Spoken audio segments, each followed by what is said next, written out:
Hey everybody, just pop on here for just a second. We're live. Good. Okay, cool.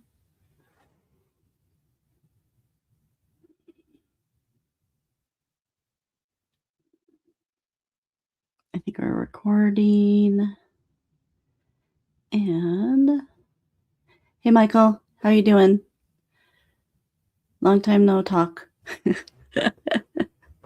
So, gonna try something here. Okay, uploading local recording. Okay. Nope, that's not what I want. I think it just automatically records. If not, who knows? You sound and look clear. Okay, cool. I was just on a meetup before popping over, and my mic wasn't working on the meetup, so I was not quite sure that I am using now StreamYard. So I'm doing practice runs on StreamYard for the show in February, get everything up and going. So, Michael, do you see a banner on here by chance? Like a blue banner that says anything? It shows on my side, but I don't think it shows on your side. I just can't figure out how to get it off. So, oh, you do see it? Okay. It says, does it say this is an example of a banner? I can't get it off of here. That's all right. We'll leave it on this time. I don't know, you guys. I'm learning. I'm getting through this. So, welcome. Welcome to another show. We're going to go through kind of something fun today, something a little bit different. I'm not going to touch too much on the prison, even though it was super cool. Yeah, don't worry about it. I'm not going to. And I want to tell you something. The prison this is a penitentiary in Boise, Idaho. It was built like in 1870. And we went to it Saturday, and it was freaking cold. It was like 21 degrees.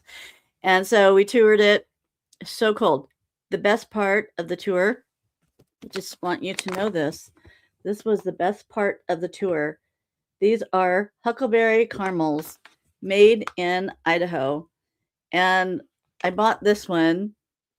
And these are the best things I've ever had in my life. And I've been trying to eat maybe just one a day because I could probably eat the whole bag. And I thought, man, now I have to go back to the prison and get some more huckleberry caramels. They're so creamy. And they're made by Caramel Confections.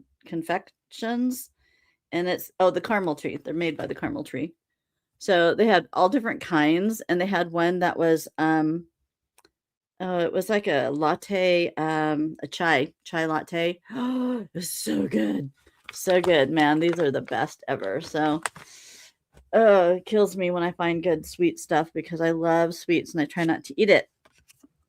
So we are going to do cards, and I'm doing animal cards today, and we got an interesting one, a couple interesting ones. I don't think we've gotten these in a while. And this is the fox spirit. Think on your feet. And that was something that was really profound for me, like this weekend. I really had to think on my feet this weekend. And so think on your feet, fox spirit. The next one is very interesting too. It's the panther spirit. Reclaim your power. Sometimes our power gets diminished, and I think sometimes people take our power or try to diminish our power, and we have to back up and reclaim our power. And so I think this one is really powerful to reclaim your power, because sometimes you get sucked dry and sometimes you just have to come back in and reboot. And so this is a really good card to reclaim your power on. And then we're going to do one card from my Oracle deck. We'll be doing one every Wednesday from my Oracle deck. And then when you guys get your Oracle decks, will you just let me know? I think that's pretty cool. We've sold some good amount. We want to sell more good amount. And I will be getting them on Etsy. Or no, they're on Etsy. Robin Hyatt, Etsy.com, but I want to get them on Amazon. So I am going to work on that on this weekend. Been super busy. And so the card that came out for us today is card 21, and it's spirit number 2972, and it's the winter solstice, and it is feasting. Let's see if you can see that. There. You can kind of see it. There you go. That's better. It's really a pretty card. All these cards are very vibrant, and everybody that's been seeing these cards that opened them up in front of me, they love these cards, and especially the back is so rich and beautiful, and it has that gold foil. And they said, yeah, it's really cool to shuffle these because they're so slick, and so they really like them.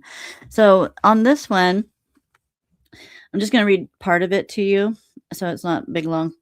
It's let go of imbalances and burdens of the past year and give yourself a moment for reflection and gratitude. Focus on the love and abundance in your life and let those feelings guide your next step. During the sacred time, as the veil grows thinner, you are invited to begin a new chapter. Step into the light with hope and clear intention, ready to welcome all that lies ahead.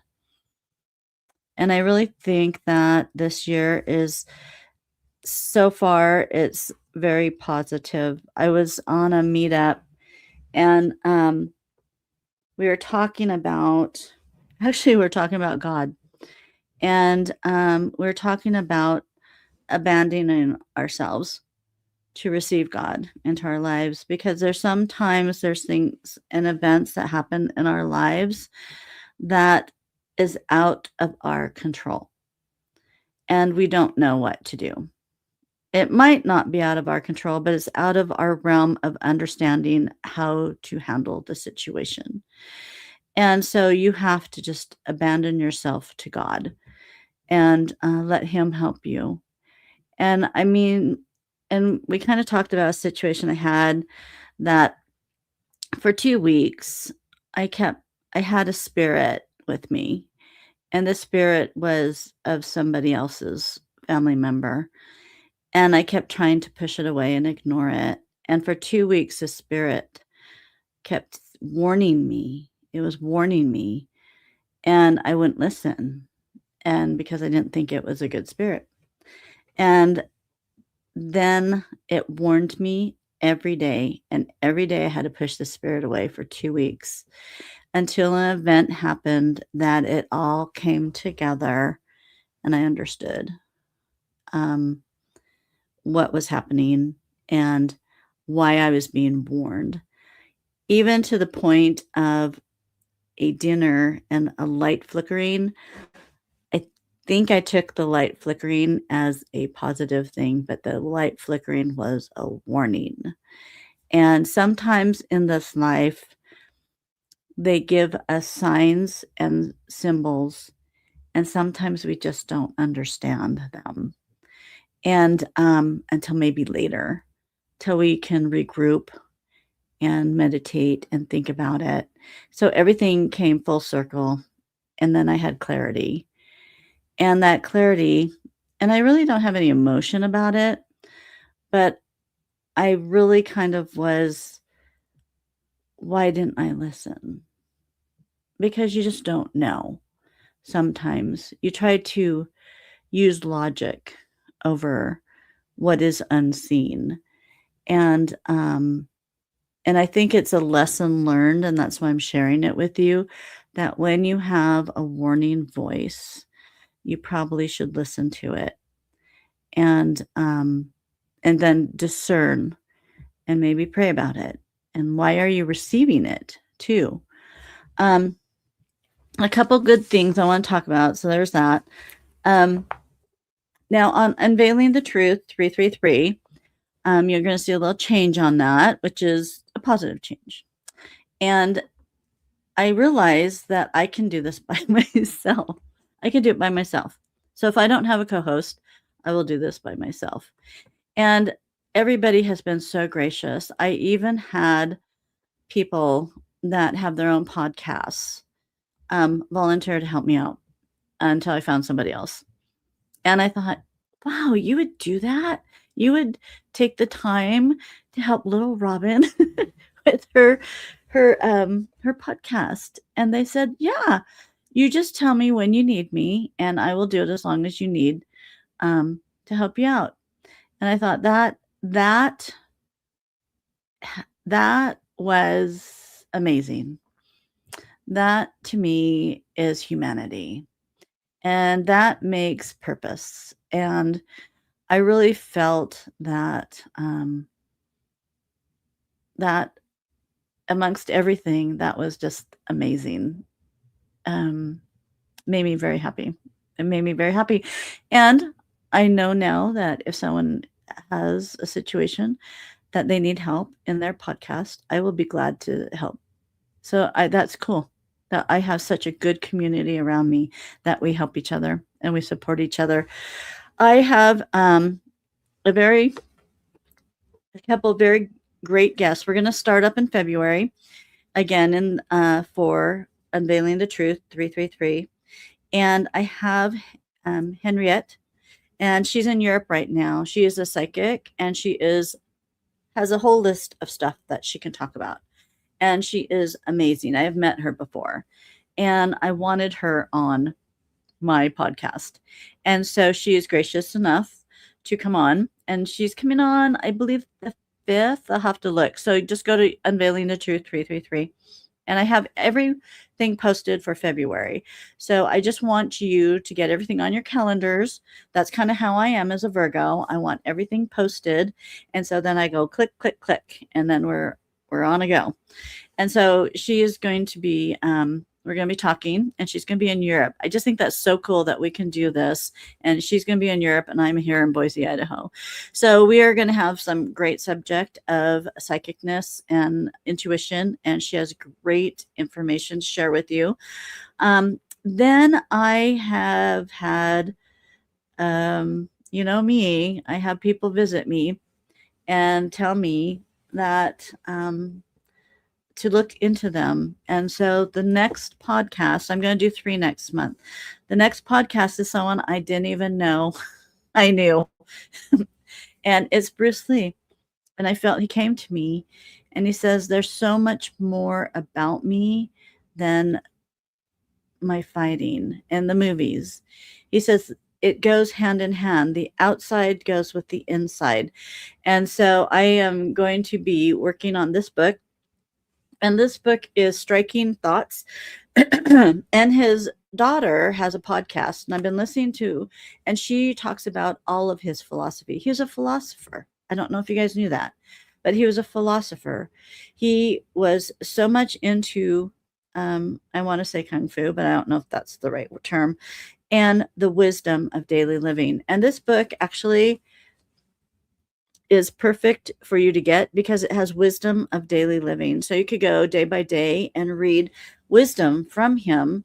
And this whole book is filled. And that's why his daughter said, a lot of people didn't know this side of my dad, and that he was amazing. And his thought process was amazing. And he was so wise. And loving and caring. And so she's doing that podcast. I'm going to reach out to her and I'm going to see if she'd come on to my podcast, because I would love to talk to her about her father and the amazing, a lot of these things that he has said is just resonates with you. So we are going to do a podcast on this, on Bruce Lee. And then I went to a class, a meetup, and this man was talking. And his name is Samuel Chung. And he had a presentation like no other. I've never sat in a presentation that made me cry. And actually, I think I went through every emotion. He made me happy. He made me cry. I felt spiritualism. I felt good. I had thought processes. And I went, I have to have this man on my podcast. So I reached out to him on Facebook and he said yes. And so the end of February, I posted it. Samuel Chung is coming on, and he talks about a lot of stuff. He actually, I probably will just let him go. I mean, he said for about an hour and a half is his presentation, and it's best to just let him go because he gives you so much information and it is so worth your time that you will walk away going, "Oh, what just happened to me?" Wow. And so there's a book out that he does follow, and I'm very bad with names. So it's Thioba Prophecy and the Golden Planet, a true report by the author who was physically abducted to another planet. So this book started Samuel Chung's journey, and he says everybody in the world should read this book. And so I've touched into it. It is full of information. It's amazing. And I think the man that wrote it has passed on. And so Samuel Chung has taken it upon himself to bring this forth to humanity. It's kind of where now he has a calling. And it's like all of us that we feel we have a calling, and it's time for us to bring forth um, these words. And I have a personal podcast um, through Spotify. It's just audio, and I'm going to just do it at random. And it's actually doing pretty good. It's kind of fun. And I do a reading from my books because my books are really important. They are, um, they're intuitive and written by spirit, and they're actually amazing. They amaze me when I read excerpts from my book and then I listen to the podcast, and it is just amazing. So I will be doing that, and then I do a small channeling. And these channelings are about 10 minutes that I do on my podcast. It's a verbal podcast. And on Spotify, just look up Robin Hyatt, or you're too good not to use your divinity. I think that's the title that it took. And the channelings are amazing. Amazing. We're doing the feminine right now, and then I'm going to start doing the masculine from Adam's Echo, my very favorite book. So I am going to go. Let me see if I can get this up. We're going to go into, I'm going to add this to stage. So I'm going to talk about, because this was so fun, I'm going to take you guys on a field trip today. This is our penitentiary here in Boise, Idaho. And this penitentiary was built in 1870, and it's called the Old Idaho Penitentiary. And it was one of 4, I believe, they had in Idaho during that time. So it was in operation for 101 years. And we walked in here. I actually didn't feel, I don't know if it was because it was so cold or day, but I didn't really feel a lot of the spirit until I see that cell door that's open on the right. So you go into that cell and you look around, and that's when I got hit with something. I got hit with how these guys lived. So it's 3 tiers. So think of 3 tiers. Okay, I want you to look at the left, I guess my left. And you see that little heater right there? And I guess that's kind of an electrical heater. They probably had wood stoves in the day, but that one little heater heated that whole place. So you know that place was probably 10 degrees when we went in there. And you know those guys on the ground floor probably got all the heat, and there's probably no heat going all the way up there. I think heat rises, but that little thing cannot give enough heat for that place. Those guys probably were freezing to death. And what I got when I went in there, that there's a lot of bad dudes, and they duded each other, if you want to know what I mean. That's what I got.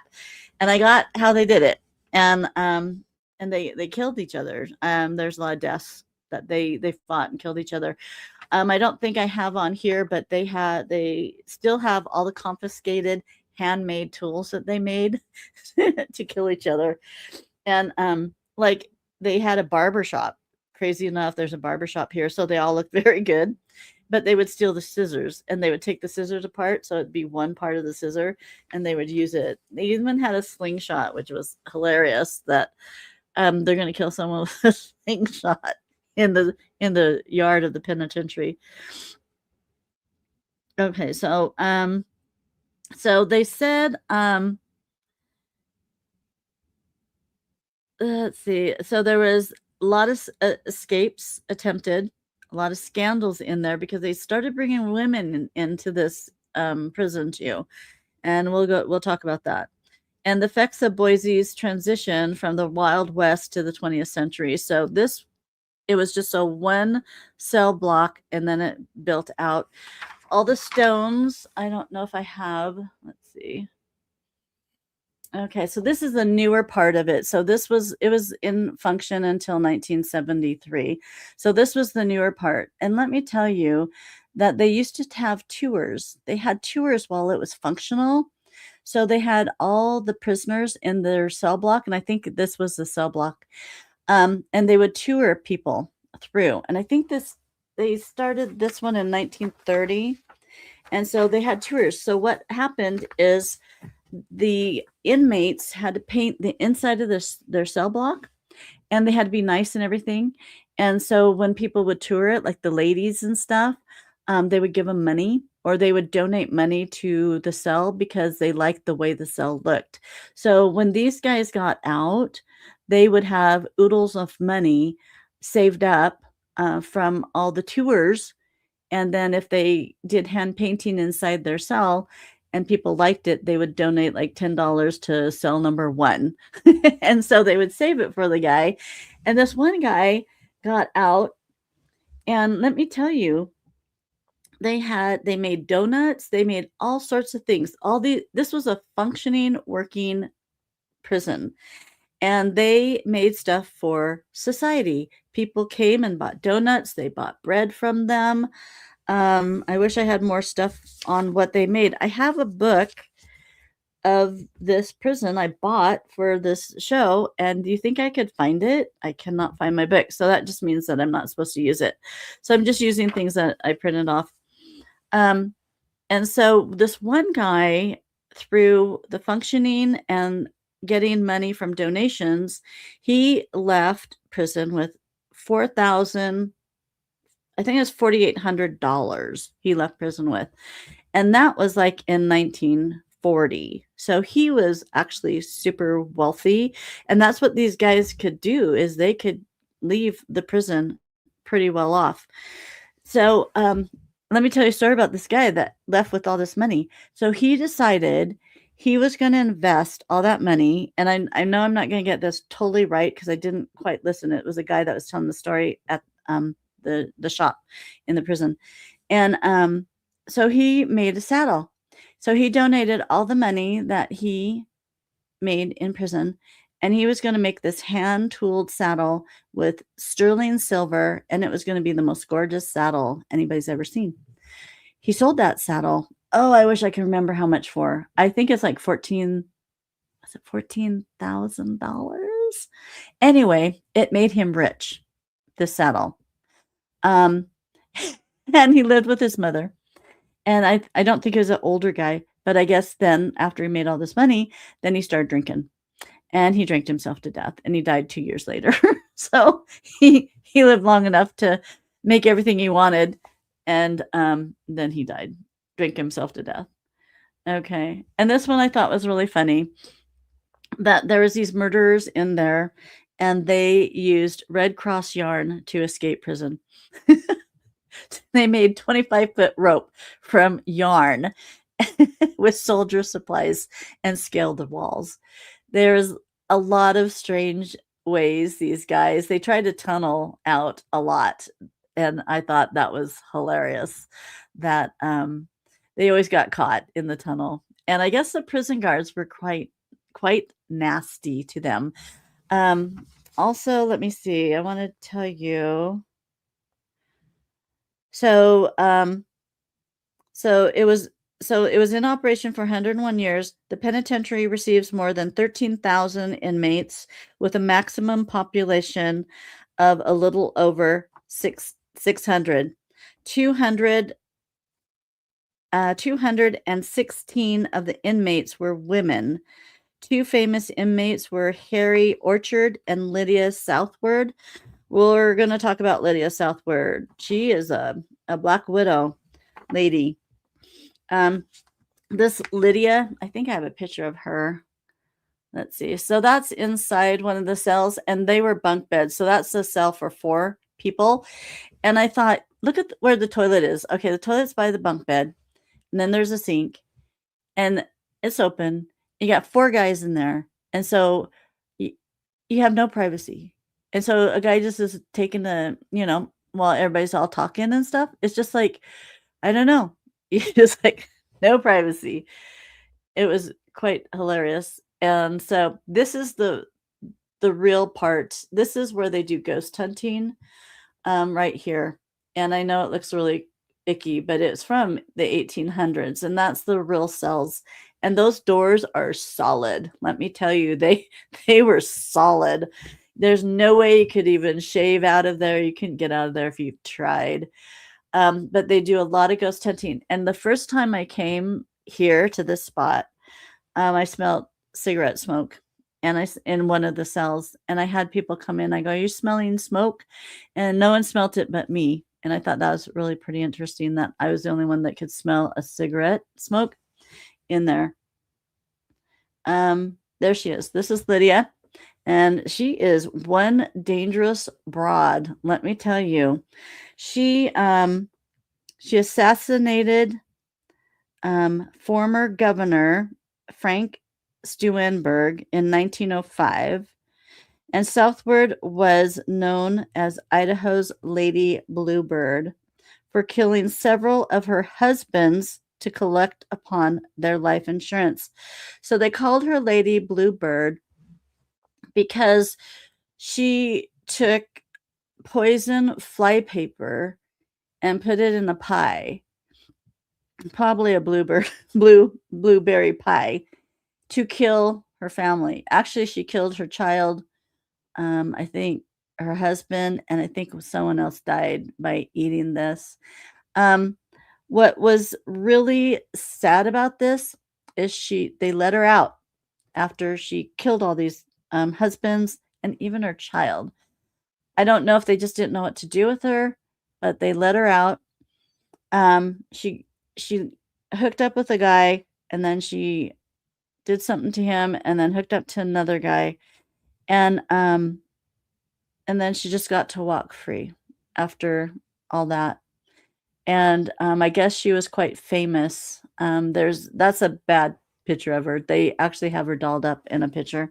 You see if I have her? No. So there's serious riots also in this, and because of the living, there's a guy. I didn't take a picture of it. I had it in the book that I can't find. I just don't know where that book is. A lot of the inmates were after this guy. He was a skinny guy, and he had tattoos over one side of his chest, over where it said sweet, and over the other side it said sour. Then down, excuse me, below his belly button, excuse me, below his belly button it said danger zone, and that's tattoos. And he would attack the inmates and assault them. And I think they were trying to take him out with a razor blade. And so there's a fight with razor blades. And I don't know if he lived through it. I read they had pictures of him slashed up, but he didn't look too slashed up. But then I think he did get taken out by some of the inmates because he was just brutal in assault. And because they also had young inmates they put with the adult inmates. And I think the youngest one in jail was 11 to 15. And I wish I took a picture of that guy's tattoos, because I'm reading this going sweet and sour. And then I read the lower one. I went, oh, now we know that this is a bad dude. I mean, just corrupted. So this is death row. And so this is in the early days of death row. As you can see, there's only like 5 cells there. And Idaho, I think, still has the death penalty, but they had death by gallows, and they hung, let me see, I think they hung people all the way up to 1973. And, actually, the prison was closed in 73. I think the last hanging was 1950, if I'm correctly. Sorry, I'm losing my voice. But that is the actual gallows that they hung over 150 men. And so they set them there, and then the trap door opens, and then they go down. And so that's exactly it. And I can't read that. I didn't feel too much. I felt a little creepiness. We couldn't go into the room. There was a glass, but I kind of wanted to go into the room, see how I felt. But there was a little bit of creepiness around there, knowing that so many people were hung. There was a man, he was Indian of descent, and he was going to be hung. And he said to the guys, do it right. I don't want to suffer. Take me out the first shot, because if they don't do it right, then they can strangulate, and then it's suffering. So he said, just break my neck, just get it gone and get me toasted. So also, I don't have pictures of it. I didn't bring that here, but on the grounds, there's a rose garden. And they put this rose garden where they used to do the hangings. So in the 1800s, they would hang people outside in the rose garden. The rose garden wasn't there, but that's where they did the hangings. I brought my rods because I wanted to talk. I was able to talk to some spirits with my rods. And we were out by the hanging by the rose garden. And I was actually getting 2 things. And I understand it now. Okay, so this is kind of weird. So at first, I asked if someone's here, and someone said yes. And then I said, are you a prisoner? Because where we were standing, it was a no-go zone. No prisoner could stand. It was by the wall. Let me see if I have a picture of it. Yeah, that's it. So it's over. That's Brad and I. So right there, no prisoner could stand right there. And so I was using my rods, and the rod said, I'm a guard. And I said, well, what year? And then it kind of went back and forth. And so I had 2 people. I understand now that I had 2 people. I had someone that was connected to Brad, and then I had someone that was connected to the prison talking. So I asked the guard its name, and I got a name of a family member, and I'm not going to say too much about that. I'm sure that that was his family member that was talking. And then I also had a guard. So I was talking to 2 different people with these rods. And I came to understand it fully now, what was going on. It was a little bit complicated at the beginning, but the name verified it. So it was really kind of cool. This second picture is on the second level of that first picture. So you can see the heater right there. And then they just have that scaling, that fencing, so no one falls down. But they had plenty of light, but boy, it was super cold. And I'm sure we did breathe in a lot of lead poisoning. And all that paint was like hanging off the walls. So this is the one that I walked into, that I felt that a prisoner would take another prisoner and pin him against the wall like that, and then do what he wanted to him. That little thing that there's a sign, that's the toilet. So the toilet is a bucket, and you pull it. I think it's a bucket. We didn't look too close at it. You pull whatever's in there out, do your duty, and you pull it back in. And then someone comes up behind and takes it and then cleans it out, because they didn't have flush toilets back then. So so that's a cell for 2. So you had 2 people in that cell that didn't get out. They actually had football team, baseball team. I think they had that. So these guys, if they were good, they got to get out and stay out. And then that's me. And you take a picture there. And so I'm prisoner for 1,004. And I actually just kind of liked the number of that. I thought, I like being prisoner for 1,004. One of the youngest female prisoners, I think she was 15. A lot of these young ones that went in were in there for murder. And I want you to know that they were probably in there for murder because they were probably protecting themselves. But back in the Wild West, you kill someone, you go to jail. So a lot of those young kids were in there for murder. Unfortunately, that was the way it was. Let's see. So I just want you to know that this facility has been on the Travel Channel for ghost hunting. It has been on Ghost Adventures and a show called Destination Fear.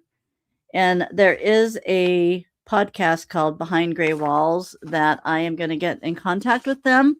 And they're going to, I think they'll do a podcast with me on Unveiling the Truth 333. And we're going to talk about a lot of the people that, the crazy people that have been in this facility.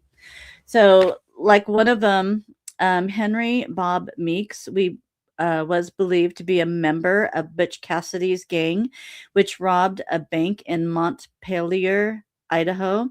He was shot in the leg during an escape attempt. Officials caught him. A doctor amputated his leg. He later climbed to the top of the cell house with one leg and jumped off, survived, and was sent to asylum in Blackfoot, Idaho. So, I mean, you just can't make this stuff up. Then there's a Harry Orchard, confessed to killing more than 17 people, convicted in Canyon County for murder of the governor. Orchard claimed to be a hired assassin for West Federal miners. He testified against Big Bill, whoever this is, and on the trial, it was a trial of the century, they said. So let's see. Let me find another. Oh, this one was a really interesting one, and then we'll go into a channeling. I'm gonna do a channeling here in just a minute. So Diamond Field Jackson, Jack Davis got his name when he went to west of Silver City. Now, Silver City, if you look on this YouTube channel, that I've gone to Silver City twice and stayed there and did ghost hunting. So Silver City is known for silver, but then some diamonds started happening, and it was a very rough town, and a lot of killings, a lot of Indian fightings and things like that. After the failed prospecting attempt, Davis began working for a cattle company to keep sheep off cattle ranges. When 2 sheep herders were killed in the area where he was working, Davis became a prime suspect for the killing. Sentenced to hanging June 4th, 1897, 2 other men confessed that he was reprieved. So, as we were reading a lot about the people that were in jail, they were in there being falsely accused. And that was problematic because a lot of them were hanged. And then someone came forward and said, "Oh yeah, it was me. It wasn't him." But then the guy's dead. They already hung him, and so that's really sad. And it sounds like people would come forward and then they would just let them go because they didn't put them in jail because they already took care of the other guy. Very sad situation. Okay, let me get a little bit. So okay, so that lady I was telling you about the pies, she was in for second-degree murder for her 4th husband. So she killed 4 husbands, and a brother-in-law and her child. And they all died under poison, suspicious with the pie. And then she was granted parole after a decade of imprisonment. 15 months later, she returned and served the longest combined sentence for a female at 19 years and 10 months. Southward was conditionally released in 1941 and given a full pardon. She was given a full pardon in 1943 after she killed all those people. It's like, okay, crazy. So I don't know if you guys have anything like this in your hometown, but this is a pretty cool thing. So let me get out of here. Okay, back. Okay. One day I will figure out how to get that banner off of there. Sorry, guys. So we're going to do channeling. And I know I'm not going to be channeling the prison. I'm not channeling that. And I think that's why I couldn't find the book on it, because they didn't want me to go too deep into it. It's just kind of a fun little thing. I think I'm going to channel.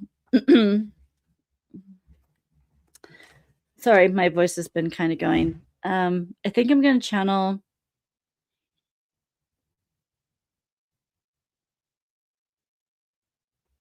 How do I say it? Well, let me just channel it. I'll just let them talk about it. Okay. So you guys are going to go in, and this is going to be an angel or a guide. It's not going to be a I'm not going to take you anywhere. We're just going to have someone come in and talk to us. I think it's let me see. I have a male figure.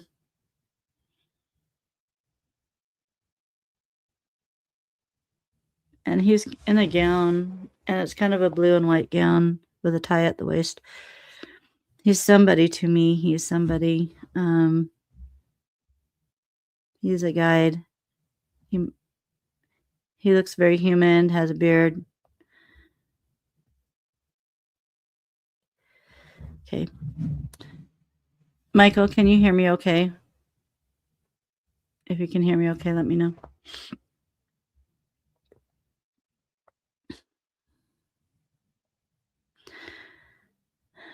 So,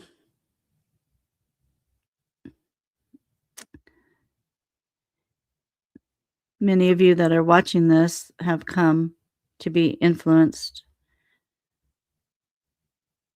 to be retrieved, to be doned innocent of your trials. Many of you spectators are seekers. You think you have all the knowledge, but you know nothing. So many of you are pompous with your knowledge because you have been given earthly knowledge. The knowledge that you seek is not on earth. The knowledge that you seek is in your soul, and it's in an outside existence of reprieve. So all of those that fervently speak truth, if it doesn't come from your heart, doesn't come from your soul, then it must be challenged.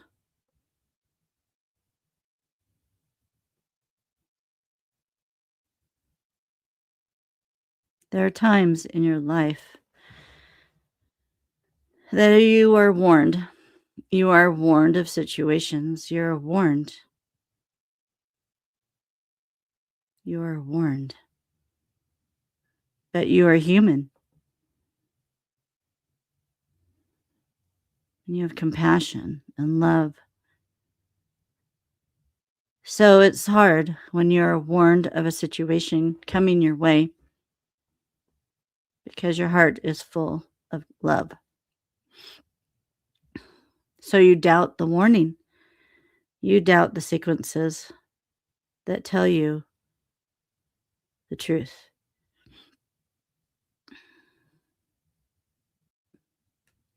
Beware of this essence. Beware of your life and your choices and those around you. Life is full of surprises and lessons.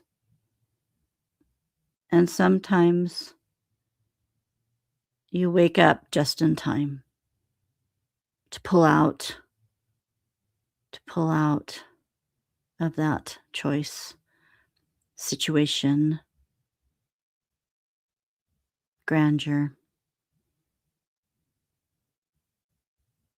Do not second guess yourself.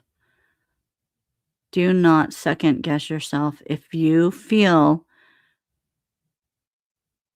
it, the truth, if you feel that warning, you go by it. It just saves you a headache along the way. That is us. Listen to your soul. Listen to your heart. Your heart is a mind all its own. Your mind and your heart are talking to you. They're trying to protect you. If you see red flags, if you see doubt,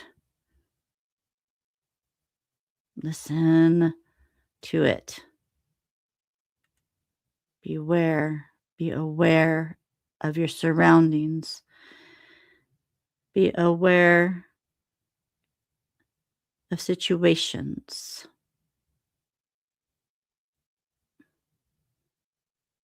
We want you to live in love and safety. We want you to trust and do all the good things you want to do in this life. But there's situations that we need to help you with. Your children, your toddlers, we need to teach you. We need to raise you up, make you strong. And then if that lesson needs to be learned, we're here to hold you, to help you become functional again and not be so downhearted on yourself. Life is good.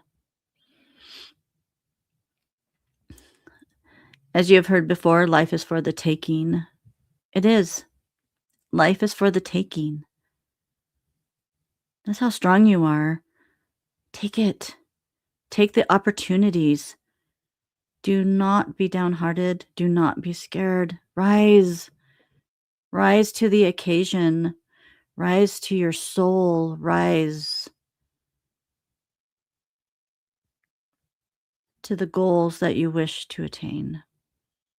Because sometimes when you have goals that you want to attain, it is your rite of passage. It has purpose. It is yours. Listen to your heart. Listen to your soul. It is directing you. Be on firm foundation, please. When you make choices, have situations come into your life, be on a firm foundation and be aware. Keep your eyes wide open so you can see the good, the bad. Just see it all and evaluate. And if you need help, we're here for you. But when we see that you're in danger, we warn you. It's up to you to listen. And many of you just explain us away. You explain our warnings away, and then you go through it. And then we're still here for you to pick you up, to hold you while you cry, or when you're mad. We listen and calm you. This is the human experience. Humans are humans, good and bad. for those that are struggling.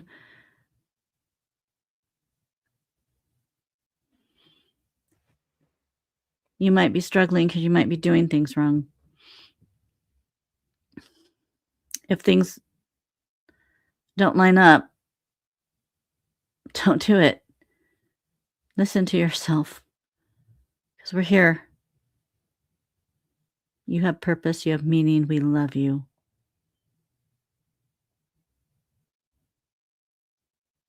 This life is your rite of passage. You only are coming through this once, right now. You might come back, but right now, let's make it successful. Let's make good choices. Let's get balanced. Let's not live in fear or depression. If something takes you sideways, let us help you center yourself. There's a lot of great things out there, avenues. People like this vessel who write, who make things to help you ascend and stay balanced and grounded. There's several like her. Seek them out. Bring them into your life. For when you need them, call upon them, and they will listen and help you. Because you are a community. You are a community of righteous souls. We see each one of you as you look upon this vessel as she speaks to you. Her mouth speaks, her heart feels, and she listens. She is obedient. And those that judge her, we look upon you. We know you and we see you. And that's the last thing you want to do, is judge someone who has centered themselves to help humanity. We know who you are.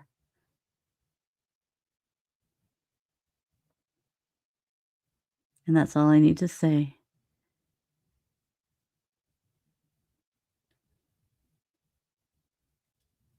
I end this transmission.